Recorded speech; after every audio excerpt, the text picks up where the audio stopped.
So recently, it seems like American stock market has recovered a little bit. If you look at the S&P 500, too bad. About 1 month, 1.5 months ago, I wanted to buy Tesla stocks.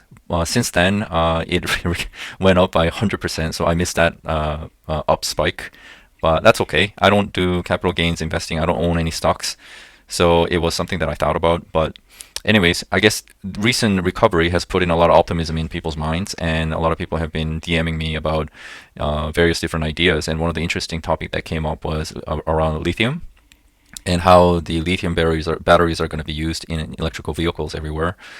And so I took it upon myself to do some research and get to know even like how the battery works, just at a very high level. And yeah, so I prepared this presentation for you guys. A lot of this is going to be very basic, and you might not get anything out of it, but I mean, this was a pretty good starting point for me. So let's get started. So what you're seeing here, this picture is Tesla batteries, and it already looks pretty cool. I think this is right underneath your feet in each of these Tesla vehicles. And I think this is the design that all the EV manufacturers are going for. So that's a lot of batteries in each car. So I think considering EVs being the future, I think investing into lithium, which is the main ingredient for these batteries, is a good idea. Before we get into the actual presentation, I want to do a quick disclaimer. I am a cash income investor. I'm not a capital gains investor, which means I don't own any stocks, and I'm not qualified to give any advices on these areas at all. This presentation is basically just for me to provide very basic knowledge about how batteries work, what it is that you're actually investing into. I think that's an important thing to get to know as an investor, and why lithium, it seems to be the most dominant element or metal that's being used in these batteries. And yeah, it's just to have a discussion point basically for everybody.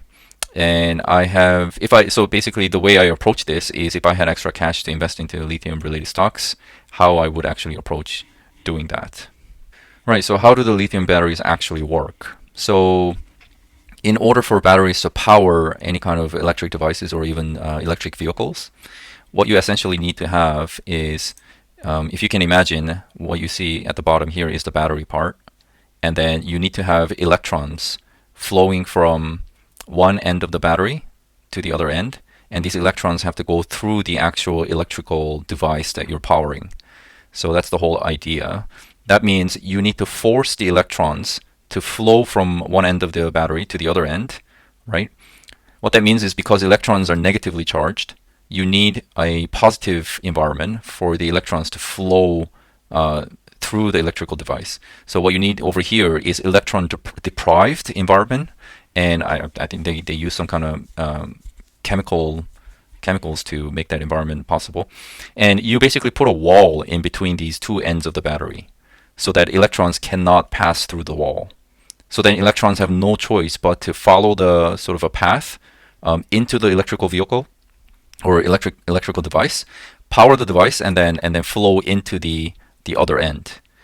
And as the electrons, more and more electrons leave this area, which is an area with lithium atoms and their electrons, and these lithium atoms are organized in between what's called graphite layers. I think graphite layers are in there to basically organize the lithium atoms in place nicely, and then as the electrons are all like leaving off of the lithium atoms and they're flowing in this direction, and what that means is here over on this side is going to be more and more positive because electrons, the negative charges are leaving them, and then over here is going to be more and more, it'll become negative as the electrons flow into them. So then you have a problem where because electrons are moving over here, as this environment becomes more and more negative, it will start to repel the electrons. So electrons will not flow into them anymore. So what you need to do is actually you need these lithium atoms. Now they are positively charged because they lost electrons to this area. So these positively charged lithiums are going to be attracted to this negative environment, and they kind of leave these graphite layers where they're nicely tucked together. They start to leave, and then they go through the wall because this wall only blocks electrons. So these lithium atoms can pass them, and then they go into this area, and then they get nicely tucked away in this area along with their electrons. So yeah, so this is how the electrons move first into this area, and then this area attracts the lithium, positively charged lithium ions to come over to this area. So once you deplete your battery, you're gonna have no lithium ions or no electrons. They're gonna be all over to this side. So that's when you're using the battery to power the electrical devices. So let's talk about what happens when you plug in your charger and what happens to the battery when you're charging the battery. So first you plug in the charger to your wall plug, and then you connect your battery to the charger. What happens then is that the charger will have higher voltage, and that forces the electrons to move from this area and then go through the charger and then goes to the other side of the battery. So it's exactly the reverse flow from the previous diagram. So because electrons cannot pass through this wall that divides two sides of the battery, they always have to go through this way. So once the electrons come over here, naturally here will become more and more negatively charged without the lithium atoms. And then lithium atoms will be attracted to that side, and then they will actually go through the wall again. And then they will be, again, nicely tucked away into the graphite layers, and then have the electrons and the lithium ions come together in this area and neutralizes this area, and then you'll have a fully charged environment, and then you'll have a electron deprived environment over here left. And then as soon as you unplug your charger and then replace that with a electrical device here, and then you'll have the reverse flow happening and then powering the device. So yeah, basically that's it. Like I thought that was unique. That was pretty cool because you're actually just moving these, shuffling and moving these electrons and lithium atoms back and forth, and that's how you charge, and that's how you use the battery to power the devices. I didn't know that before. I thought that was pretty cool. Right, so now that we know how the batteries work, let's talk about why lithium though, right? Because there's many other elements out there. So why do we favor lithium over other elements? And for us as investors, we need to know what kind of competitive advantage that lithium has over other elements. So as you saw in the previous diagram, in order for all of this to work, we really need here lithium has to easily give up their electrons so that electrons can flow through the electrical device and power the device. If this is an element that doesn't like to give up the electrons and hold on to them, then it's going to be really, really inefficient. It so happens that lithium atoms very easily give up their electrons. So that's one of their unique kind of characteristics. And they're also very small and light. So if you've got something that's small in terms of atom size, I guess, and it's very light, what does that mean? You can squeeze a lot of them together into one small battery. Then you have just more atoms and more electrons inside of that small battery, and you're going to have higher energy density because of that. So it's really ideal for batteries.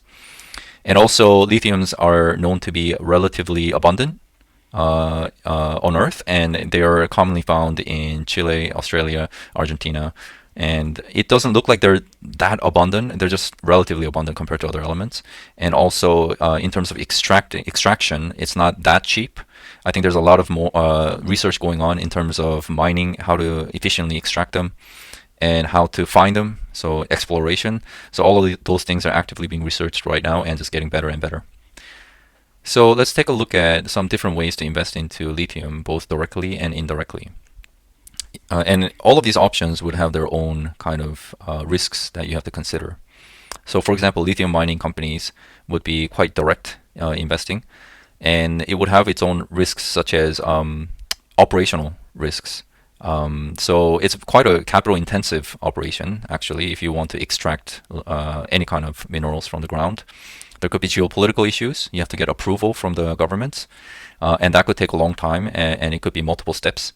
And you have to look at all these mining companies, what phase they're in, and how much they've achieved so far, and how's the cost of extraction happening, and what's the price of lithium right now. Do they have good enough margin? Things like that, right? All these things that you have to consider. Lithium producers, this is typically referring to refining, processing, and distribution of lithium. So this is after the mining has been done.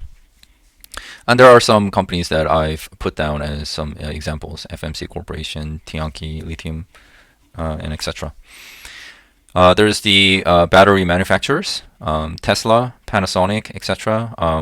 You have to just kind of take a look at what kind of research that they're doing. For example, as I mentioned before, there are these graphite layers where the lithium atoms are tucked away and organized. But they're saying that they want to get rid of these graphite layers because they take up volume, they take up space in the battery, and somehow they want to use just regular air, oxygen that we breathe, to basically take to be used here.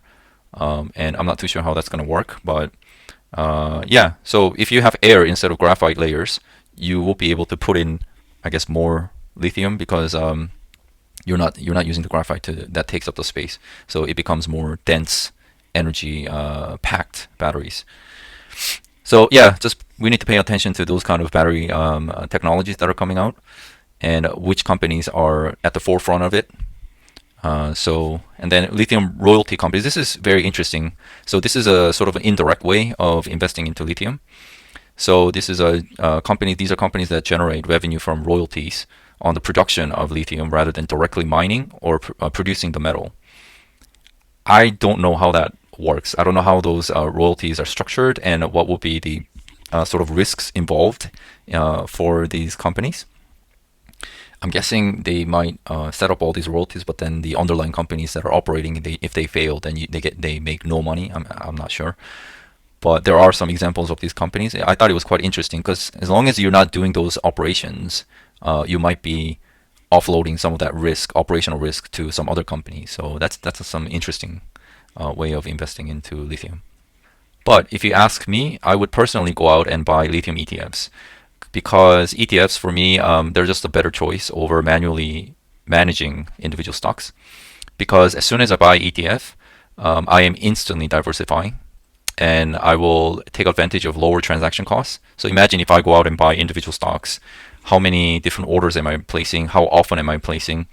So all of those things add up because every time I do a transaction, I have to pay the fees to the brokers.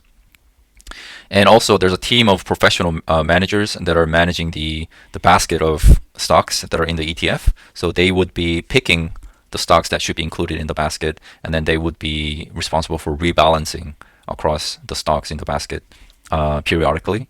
So this is stuff that I have to do manually. So imagine if I have even 10 or 20 stocks, it starts to become a bit too much work for me. So, and also liquidity is basically the more liquid something is, it means you can easily get in and out. You can buy and sell easily in the market because it's so popular. Everybody's buying and selling it. So I like ETFs because they're highly liquid. If I buy some small mining company, then not many people would know about it, and it's not a popular thing to buy and sell in the marketplace. So if you have an emergency and for some reason you need to sell the stocks and you need cash right away, you might be in trouble. You might place an order to sell your stocks, and it could basically stay there and get stuck without any buyer on the other side for about a couple months or something. So you don't want to get into that situation. Transparency. So the ETFs are highly regulated. So it's not like cryptocurrency. We recently had some big issue with FTX because it's not regulated. But with lithium ETFs, it would be regulated, and they're obligated to disclose what stocks that they have in their basket and how they're managing them. So yeah, ETFs would be a good choice for me.